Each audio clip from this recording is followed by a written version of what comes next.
ಮೈಸೂರಿನಲ್ಲಿ ವಿಶ್ವವಿಖ್ಯಾತ ದಸರಾ ಸಂಭ್ರಮ ಕಳೆಗಟ್ತಾ ಇದೆ.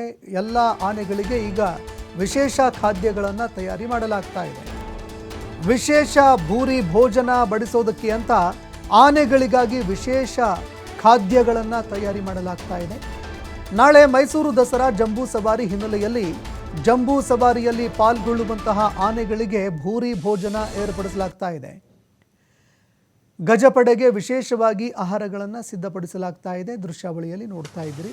ಈವರೆಗೆ ಸಾಕಷ್ಟು ರೀತಿಯ ಆಹಾರಗಳನ್ನು ಆನೆಗಳಿಗೆ ಉಣಬಡಿಸಲಾಗಿತ್ತು. ಆದರೆ ನಾಳೆ ಕೊನೆಯ ದಿನ, ಹೀಗಾಗಿ ನಾಳೆ ವಿಶೇಷ ರೀತಿಯ ಒಂದು ಖಾದ್ಯಗಳನ್ನು ಉಣಬಡಿಸೋದಕ್ಕೆ ಅಂತ ಅನೇಕ ರೀತಿಯ ಖಾದ್ಯಗಳನ್ನು ತಯಾರಿ ಮಾಡಲಾಗ್ತಾ ಇದೆ. ದೃಶ್ಯಾವಳಿಯಲ್ಲಿ ನೋಡ್ತಾ ಇದ್ದೀರಿ.